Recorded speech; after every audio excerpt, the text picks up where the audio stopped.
there shall come a podcast like no other. Defenders Dialogue with Brian Keene and Christopher Golden. Marvel Comics' original superhero non-team convenes once again. The Incredible Hulk, the Savage Submariner, the Master of the Mystic Arts, Doctor Strange, and a dynamic supporting cast of Marvel superheroes battle against evil as the Defenders. Without further ado, true believers, here's your hosts, Brian Keene and Christopher Golden. Excelsior! And welcome back once again, true believers, to Defenders Dialogue. I'm Brian Keene. And I'm Christopher Golden. And Brian, a very sleepy Excelsior to you. We're recording. For yourself, man. I've been awake since 5 a.m. I know. Well, because you are an early riser, my friend. I am not. No, you are not. And we are recording this at a very unusual time for us. It's Sunday morning, right after springing the clocks forward as we record this. Usually we're recording on the day of, but I'm a little sleepy. I also just want to point out that I know we have a truncated schedule today. Yeah, we do. It's going to be a short show. We're going to be covering issues 21 and 22 of Marvel's Godzilla, King of the Monsters, which guest stars Devil Dinosaur. And we'll get to Devil Dinosaur in just a moment, and we'll give you the background on him. But Chris, before we do that, yeah, I'm super excited. I like when you're excited. Longtime listeners of this show will remember that we went through the entire, 152 issue run of Marvel's The Defenders, as well as some other Defenders tie-in books. You'll remember that one of my favorite characters was Jack Norris, the long-suffering estranged husband of Valkyrie. Yeah. And at the time, you had said that they needed to use him in the MCU, in the Marvel Cinematic Universe. I found out this morning, while doing research for this episode, that Jack Norris does, in fact, appear in the MCU. Really? Yeah, he's in the short film All Hail to the King. The thing about the fake Mandarin? Yeah, the thing about the fake Mandarin. S.H.I.E.L.D. He's a S.H.I.E.L.D. agent apparently in the short, who's actually working for the Mandarin. He's played by Scooter. I can't remember the guy's last name. He's on the new season of Narcos right now. Yep, I know what you mean, but I also can't remember his last name. Yeah, so if I hear Scooter, I think Scooter Libby. So that's. I've never seen that short, but I'm gonna have to track it down when we're done recording and watch it just for the Jack Norris. Yep. Yeah, I mean that makes sense. I also what's fascinating about that too is that when they did the thing with Ben Kingsley, the long-term thinking. I mean, clearly they left the Mandarin out on purpose, thinking that one day there would be a Shang-Chi movie. Exactly. And now a Shang-Chi movie is about to happen. Yeah, that's exciting.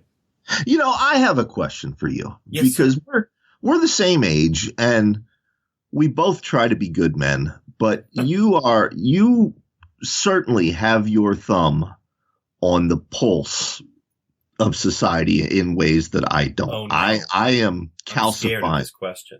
I'm calcifying in my middle age, and you are still more Reed Richards. So in the original comics, of course, Shang-Chi's father was not the Mandarin. He was a pulp character called the Yellow Claw. Now, obviously, today. No, that's not true. Excuse me, Fu Manchu. He was Fu Manchu, yeah. Right, but the Yellow Claw was tied in, like he was one of the big bads in Shang-Chi, and he also fought, the Avengers and Captain America. Yeah.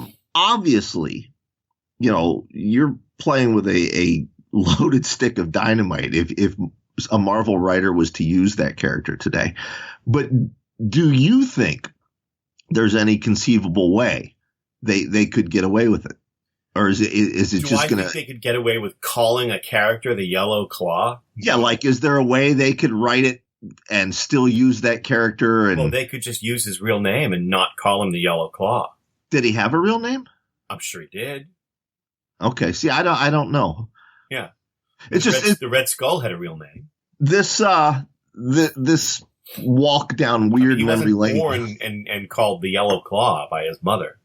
See, I don't know. The reason I bring this up, I found an Avengers issue at the comic store this week, an old Bronze Age one, and I picked it up, and that villain is prominently displayed on the cover, and they call him that throughout, like Tony Stark and Cap and everything. And I'm sitting there reading it. This issue was from the late 70s, and I was just thinking, wow, how insane would the internet be if this came out now? And then I thought, can you still use a character like this?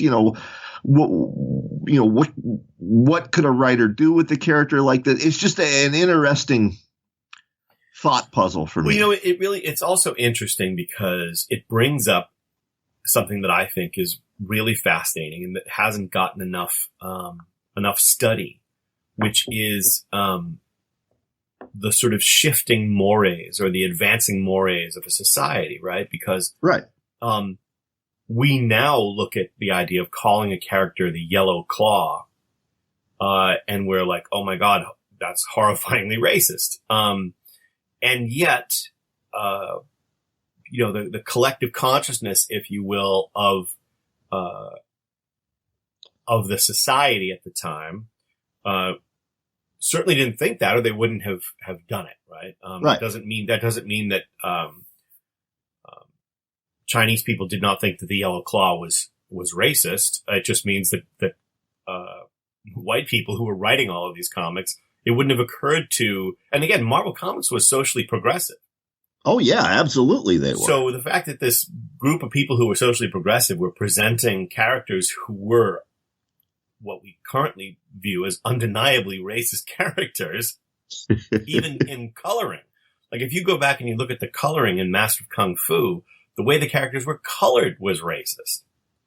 But it wasn't being conducted by people who were being racist. So it's a really interesting thing to dissect, but it shouldn't be, I don't think, dissected by a couple of middle-aged white guys. No, I agree. It's just, like I said, I wasn't even planning on talking about this on the air, but, I woke up thinking about it this morning, like, how could you approach, because the villain is cool.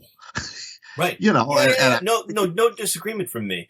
I'm just saying that I think we can use him. I just think he has to have a name, and just like everything, I'm just pointing out the fact that I find it fascinating that we so often forget now when we look back at something that was said 15 years ago, 20 years ago, 40 years ago. Often we judge those things through the lens of 2020, which isn't to say that they weren't wrong when they happened. It was just to say that people did and said things that they didn't recognize at the time were wrong, and it wouldn't even have occurred to them, which is, again, in the context, it's wrong. But I do find it fascinating. And Brian, you're reading these in color. So I'm curious whether you've noticed anything in the coloring. I'm reading the black and whites of Godzilla, but I also want to point out that I actually really like. We don't see enough, obviously, of Dr. Takaguchi and Tamara and Rob in this series. Right. But they're presented in a way that's very faithful to the Godzilla films. Right. They're characters who were clearly modeled after the characters from the Godzilla films. So I'm curious as to whether you've noticed. And again, like I look back at this and. Well, take the issue we're going to start with, 21, for example.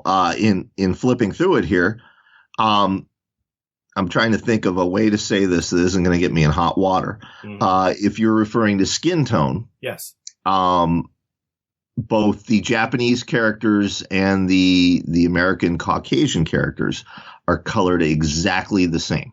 That sort of peach flesh with the, just a hint of red that was so prevalent in the printing process right. at the time.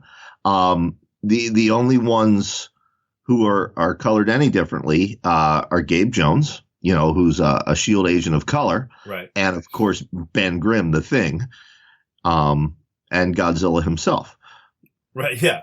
Well, but looking at there's a panel right here with Dr. Takaguchi and Dum Dum Dugan, and I mean, obviously you can tell one is Caucasian, one is Asian, but as far as the skin tone, the colorist was Ben Shawn on this issue, and there's no notable difference whatsoever. Yeah, it's really interesting to me because I don't think it's for us to really have an in-depth discussion of this, but I think we may get to Master of Kung Fu eventually, particularly as the Shang-Chi movie's coming out. And if you go back and look at that series, the coloring on that series is crazy. I mean, it's like So just go back and look particularly at the early issues. Yeah. It's crazy. It's like we talked when we were doing Defenders. Right. Of course, Luke Cage is a big part of that team, and we talked about his early appearances and how it seems so tone deaf now, but at the time these were being written by progressive writers and artists who were really trying to do good. Right. Yeah. No, I think it's definitely an interesting subject. Particularly with the concept of evolution, so how our societal mores evolve, and how we sort of recognize things, and it makes me curious. How society is going to continue to evolve and what we will continue to recognize in 2040 that in 2020 we just didn't, if we're still here in 2040. Well, one thing that will still be popular in 2040? Defenders Dialogue? Sharks. Yes, sharks will still be popular. Except because right now, Shark Month instead of Shark Week. Right now, there's at least 5 listeners out there who are saying, okay, this show has officially jumped the shark with this intro. But you would be wrong, my friend. It is Godzilla who has jumped the shark because issue 21, same creative team, Doug Munch, Herb Trimpe. We pick up right where we left off last episode with the Fantastic Four and S.H.I.E.L.D. watching in horror as the 8-foot-tall Godzilla lands in a tank full of live sharks. Yes, and with the Fantastic Four and Dum Dum Dugan and Professor my brain just blew out. Professor Takaguchi looking on. It's Godzilla in a tank of live sharks. I mean, what do you want? But the best what I want? There's only one thing that can make that better. And Brian, that thing is the Thing. That's right. Ben Grimm, without even blinking, says, all right already, since it's Bashful Benji's fault he's in there, I guess I'll just have to get him out. Geronimo! And he does a cannonball into the shark tank. Exactly. So he does a cannonball into the shark tank, and then we get a couple of pages of Ben Grimm, the bashful blue-eyed Thing, punching sharks. Yes. I mean, this is and getting bitten by a shark who's smashing his teeth on the rock skin of the Thing. The Thing physically hurls Godzilla out of the tank. Now remember, folks, Godzilla is 20 feet tall at this point, not 400. That's right. And we get a nice dated reference here as the Thing crawls out of the shark tank after rescuing Godzilla. Yeah. He says, tell these stinkers that sharks are out of date. The new thing is flying saucers and Pillsbury Doughboys. Whatever could he be referring to there, Chris? Well, I'm not sure. The flying saucers, it's interesting because the copyright on the cover of this issue says 1979, Brian, but it must be later than that because I believe he's referring to E.T. and Ghostbusters. That's exactly what he's referring to. Yeah. So, yeah. And I did some research on that because I thought, well, neither of those movies were out yet. What is the Thing referring to? At the time, if you remember, Marvel was doing a lot of movie adaptations. 2001, Raiders of the Lost Ark, basically anything that came down the pipe. Of course, they were having great success with their Star Wars series. They had, in fact, seen early scripts for both E.T. and Ghostbusters. Now, adapting them, they never licensed them out. But obviously somebody thought the movies would be out before then, and they included this reference in there. Interesting. So, yeah. Look at you. You get a gold star, Brian. I should get a gold star. I should get a gold star. I have this strange feeling that if we had been in school together, the teachers would have thought that you were the troublemaker, and you would have gotten in trouble, and they would have thought that I was the goody, and I would have just gotten away with shit. Yeah, that's exactly what they doing your work and doing your research and doing your homework and being a good boy, and getting in trouble because you looked mischievous. I've known you over 20 years now, my friend, and you've just described our 20-year friendship in this business. Things are not always what they seem, people. Okay, so Reed Richards, a.k.a. Mr. Fantastic, and God help us, I hope they don't call him Mr. Fantastic in the movie, except with a sneer, defeats Godzilla, Brian, by wrapping his elastic body around the head of the 20-foot Godzilla and knocking him unconscious by depriving him of oxygen. Right. Yeah. Right. And this was my favorite part of this issue. They're rushing him back to the Baxter building, Brian, Godzilla, by hog tying him beneath the Fantasticar and carrying him back to the Baxter building, even though he may grow much larger at any given moment. And everyone's asking Reed Richards what he's got in mind. Like, what's he thinking? They don't want Godzilla to keep growing inside the Baxter building. And Reed, having an answer, does not share it because he has got to remind them that he is smarter than everybody. That's right. He's always been kind of a douchebag. I have a 60,000 word nonfiction book in me somewhere about how much of a dick Reed Richards is and how most of the things that have happened in the Marvel Universe are his fault. For example, he's a terrible husband. He's a neglectful husband. In real life, Sue would have had like an ongoing 20-year affair with Namor, no question. Oh, absolutely. Namor's a dick too, by the way. But, Namor is my kind of dick. At least he's got a romance in him.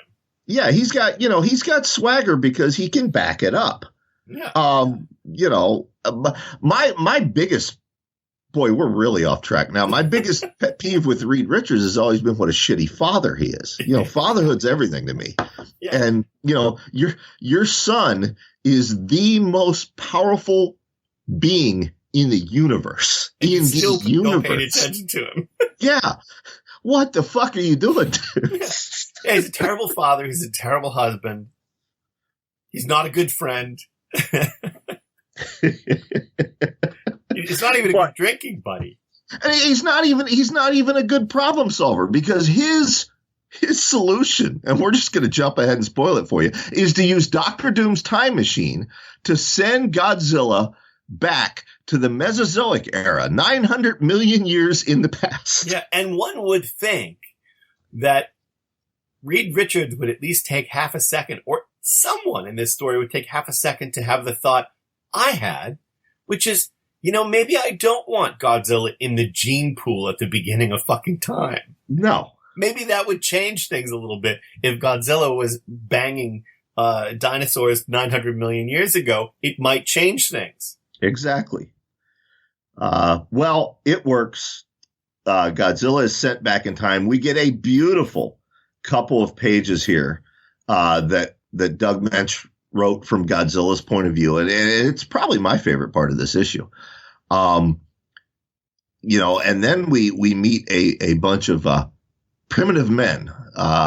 They're called the Lizard Warriors for their early human beings who wear the skins of dinosaurs and use dinosaurs as beasts of burden. And they're coming to conquer the valley that Godzilla finds himself standing in. Well, but the thing is, Brian, there is already a ruling dinosaur in this valley. That's right. And that is, of course, Devil Dinosaur and his human companion, Moon Tom Boy. Stogowski. His human companion, Tom Stogowski. Tom Stogowski loves Devil Dinosaur and Moon Boy. And I think it's because he always wanted to be Moon Boy as a kid and ride a dinosaur. Unfortunately for Tom, he doesn't have the hair that Moon Boy has. Right. I, as a kid, I did enjoy Devil Dinosaur and Moon Boy. As an adult, I find them irritating. But a quick, filler here, because remember, we have a lot of millennial listeners who did not read these comics, have no familiarity with them outside of the MCU. So it was the 70s, and Jack Kirby, who basically invented the Marvel Universe, along with Steve Ditko and Stan Lee and, a few others. Jack Kirby had gone across the street to DC Comics. Now he was making his return to Marvel. They put him on Captain America and the Falcon. They put him on Black Panther. And they said, we want you to invent 2 new series as well. So the first one was Eternals, which is coming out now in the MCU very soon. The other one was Devil Dinosaur, which Kirby, specifically designed to appeal to children. His hope was, or Marvel's hope was, they could turn this into a Saturday morning animated cartoon. So the writing is very simple. The plots are very simple. Yeah. In a nutshell, Devil Dinosaur is a red Tyrannosaurus Rex who has a bond with this cave boy named Moon Boy, who obviously he's a missing link. Yeah, and he's not even really he's one of the what were they weren't called the monkey people, but they're basically monkey people. Right. He's not he's hirsute. He's a hairy little monkey boy, Right. Called Moon Boy because didn't he touch some kind of a meteor or something? I'm not good with this. Yeah, it was something like that. It made him more intelligent than the other members of his tribe. Exactly. Yep. Which is Kirby riffing on what he'd done in Marvel's 2001 before that. Right. So anyway, that's what you need to know. Devil Dinosaur, he's a Marvel character. He's a giant red Tyrannosaurus Rex. Yeah, with a big fat head, and now appears in Moon Girl and Devil Dinosaur, which is, that's right. And again, Kirby fans will throttle me, but which is much more entertaining than the original Devil Dinosaur comic. I haven't read it, but my son, Dungeon Master 77.1, who is 11, several of his friends from school read it and enjoy it. Yeah. So that tells me that, as I said, I haven't read it, but that tells me that the creative team is holding true to what Kirby wanted to do with the character. Yeah. Well, then we get a battle between Godzilla and Devil Dinosaur with Moon Boy climbing up on a ridge, and he's about to roll a gigantic boulder down onto Godzilla to help out Devil Dinosaur when the lizard people, or not lizard people, lizard warriors show up. And Moon Boy realizes they're the real threat, and he appeals to Devil Dinosaur and Godzilla. Godzilla sees him and thinks of Rob. That's right. And thinks this young guy is trying to get my help, and he draws Godzilla's attention to the arriving warriors, and Godzilla realizes these are the real threat, the real enemy, and he's going to team up with Devil Dinosaur in Godzilla King of the Monsters number 22. That's right. Same creative team, except inks this time. In 21, it was Dan Green. In 22, it is the legendary Jack Abel. I will also point out here that the letters in this issue are by Clem Robbins, which is where my creative life crosses over, because Clem worked on the Hellboy books for Dark Horse for a very long time. Very, very cool. So interesting. Another interesting thing that happens here. Like, I look back and think, I read these as a kid. I can't possibly know anybody who worked on them. And yet occasionally these things happen. Isn't it weird? Like, I was going through some old issues of Commandy, Last Boy on Earth, which was a 70s title. When Jack Kirby left, Keith Giffen took over on the art. Mm-hmm. And, I was reading it the other day, and I'm like, I remember reading this when I'm like 10 years old. And then you fast forward to now, and I've written how many comics with Keith, it's so weird. But yeah, this issue, one of my favorite works of art by Herb Trimpe ever, that double splash page that we get early in the book. Yeah, it's fantastic. It's Devil Dinosaur and Godzilla and just a horde of dinosaurs and lizard man. It's beautiful to look at. Yeah, no, it's terrific. It is the second best double page spread in this series. The best one will come in our next episode. That's right. But basically in this issue, we go back and forth. And I don't think we need to spend too much time on this issue, Brian. We have the fight going on, but something is happening in the present day, where the behemoth giant Godzilla hunting helicarrier is, scheduling, its departure from New York City. And Hugh Howard's is a little bummed because he was just starting to enjoy it. Dum Dum Dugan is thinking Hydra must be rising up soon. Jimmy Woo is sad that Tamara is leaving, and asks her, can she stay a little while longer? And she says, no, she can't, but she will meet him again someday. Right. And then we have the scientists, Dr. Takaguchi and Dr. Gladstone, realizing that, they didn't get the chances they want. And then Rob comes in furious that Godzilla has been put back in time where other dinosaurs will try to kill him. So we get this wrap up, and we get some more good fighting, Brian. Right. And then we revisit the Thing. Yeah, the Thing is uneasy. He says the air is weird. It's tingling and humming. So he decides he's going to go check in with Reed. And Reed agrees. He says, it's as if the atmosphere were filled with charged ozone. And they go to the time machine and they find out radiation is leaking from it. Yeah, which is never good. Yeah. And Reed, what I love is Reed at one point says, I should have realized that sending a radioactive dinosaur through Dr. Doom's time platform could cause a problem. And also just want to tangent for a second, say,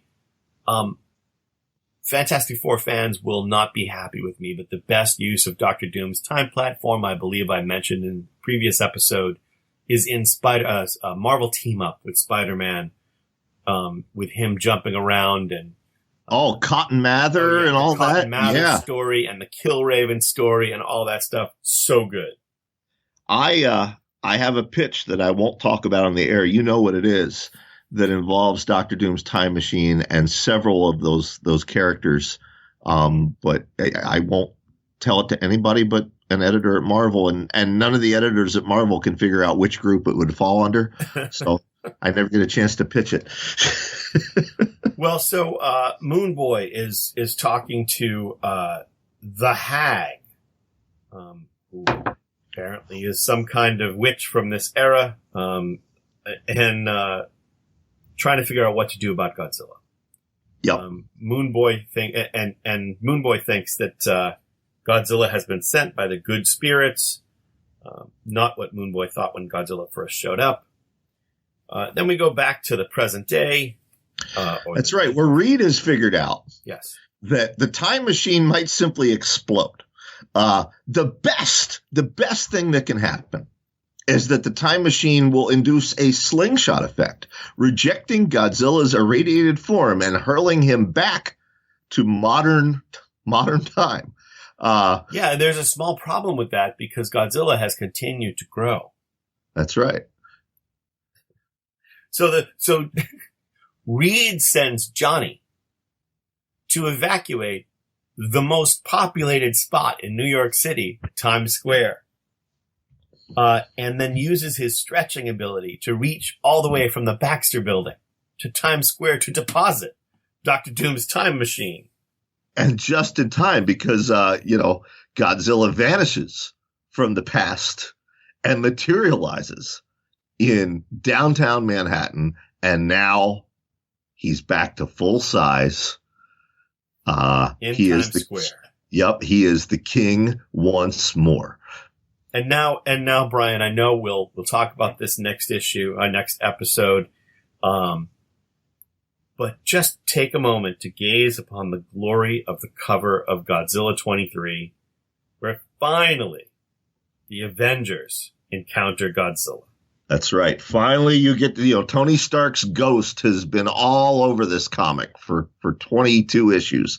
Finally, next issue, you get to see him and Thor and everyone else go up against Godzilla, the king of the monsters. All right. Unless you're reading this in single issues, as I am, in which case you get to see Iron Man this issue when he uses Hostess fruit pies to stop two robbers. Now, I'll bet you that Reed Richards, or Hank Pym, should have created a giant Hostess fruit pie. That seems Godzilla like out of New York. That seems like a real missed opportunity.